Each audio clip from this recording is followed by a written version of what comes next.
उत्तराखंड में आज भारी बारिश का अलर्ट है। अगले 24 घंटे प्रदेश में तेज बारिश की संभावना है। मौसम विज्ञान केंद्र ने ये संभावना जताई है। 8 जिलों में सबसे ज्यादा तूफान का भी अलर्ट जारी किया गया है। पिछले 2 दिनों से पहाड़ पर बारिश हो रही है, जिससे जनजीवन प्रभावित हुआ है। नदियों का जलस्तर भी बढ़ने लगा है। ऐसे में तेज बारिश का अलर्ट लोगों की दिक्कत बढ़ा सकता है। वहीं सीएम पुष्कर सिंह धामी ने अधिकारियों को अलर्ट रहने के लिए कहा है।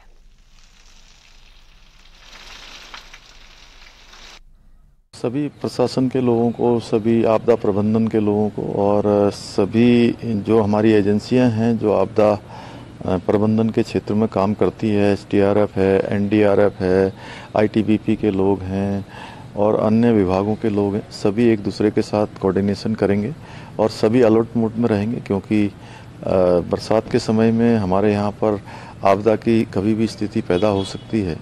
और पिछले सालों के जो अनुभव हैं उसके आधार पर आगे के लिए सारी कोई भी स्थिति आए उसका सामना करने के लिए, उस स्थिति में लोगों को सहायता पहुंचाने के लिए सभी को तैयार रहने को कहा है।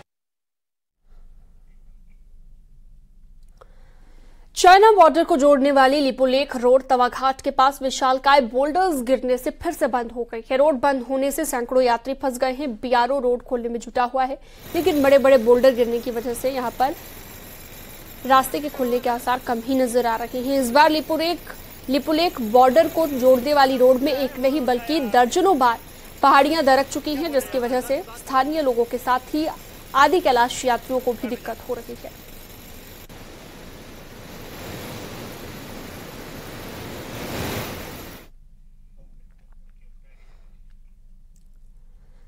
बरसात के सीजन में पिथौरागढ़ की सड़कों में सफर करना खतरों भरा है। यहां पर 1-2 नहीं बल्कि पूरे 44 ऐसे पॉइंट है जहां पर कभी भी रोड हादसा हो सकता है।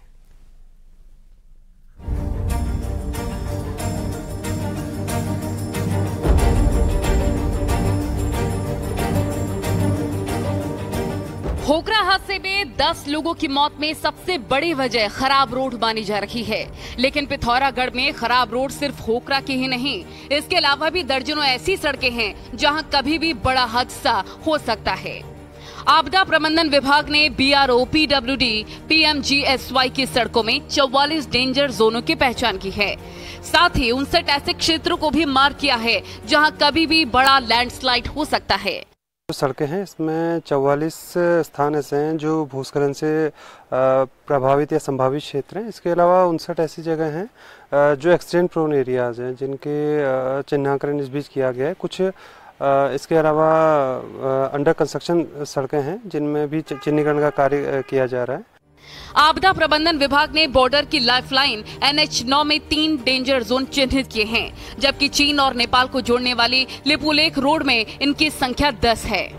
पिथौरागढ़ धारचूला रोड में भी 4 डेंजर जोन हैं। इसके अलावा थल मुनस्यारी और मुनस्यारी जौलजीबी रोड में भी दर्जनों डेंजर पॉइंट्स ऐसे हैं जो कभी भी हादसे को न्योता दे सकते हैं। तो इसमें रोड सेफ्टी की मीटिंग में भी उनको निर्देशित किया गया है कि इनके लिए प्रपोजल बनाएं और इनमें जो भी कार्रवाई की जरूरत है उसको कार्रवाई करें। और इसके अलावा उनको ये भी निर्देश है कि कुछ पैसा हम लोग आपदा प्रबंधन विभाग के द्वारा भी दिए उनको प्रोवाइड कराएंगे, ताकि उस तरह से कोई घटना दोबारा ना हो। पहाड़ की लाइफलाइन सिर्फ रोड हैं। इन्हीं सड़कों के जरिए जिंदगी की पटरी आगे बढ़ती है, लेकिन जब इन पर ही आवाजाही करना खतरनाक हो तो समझा जा सकता है कि लोगों को कैसी भयावह चुनौतियों से दो चार होना पड़ता है। न्यूज़ 18 के लिए पिथौरागढ़ से विजय वर्धन उप्रेती की रिपोर्ट। तो राज्य में बारिश और बर्बादी का कहर शुरू हो गया है। खराब मौसम को देखते हुए पिथौरागढ़ प्रशासन ने आदि कैलाश यात्रा पर रोक लगा दी है। डीएम रीना जोशी ने बताया कि आदि कैलाश यात्रा के साथ ही ऊंचे इलाकों में जाने पर पूरी तरह से रोक लगा दी गई है। असल में भारी बारिश के दौरान ऊंचे इलाकों में लैंडस्लाइड का खतरा बढ़ जाता है, जिसे देखते हुए आवाजाही पर रोक लगाई गई है। फिलहाल प्रशासन ने 30 जून तक ऊंचे इलाकों में जाने पर रोक लगाई है।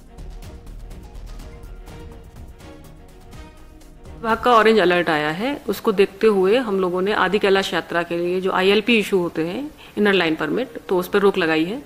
और इसके अतिरिक्त जो हायर जो हिमालयन एरिया में जो ट्रैकर्स होते हैं उनके भी जाने पे भी रोक लगाई है। तो इसके लिए सभी SDMs को निर्देशित किया जा चुका है और साथ ही साथ जो टैक्सी यूनियन है या टूरिज्म एक्टिविटी में इन्वॉल्व और अधिक स्टेक होल्डर्स हैं, उन सभी को इस तरह के निर्देश पास किए गए हैं कि अभी ऊंचे वाले एरिया में अभी कुछ दिनों के लिए स्थगित रखें।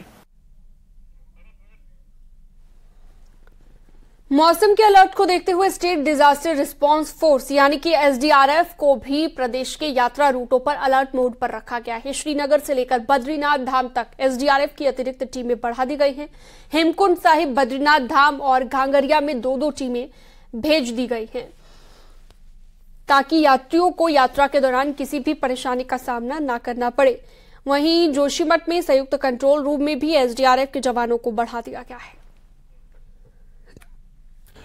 SDRF के द्वारा जो ये पूरी यात्रा की चल रही है तो और मानसून को देखते हुए काफ़ी संख्या में जनशक्ति को बढ़ा दी गई है।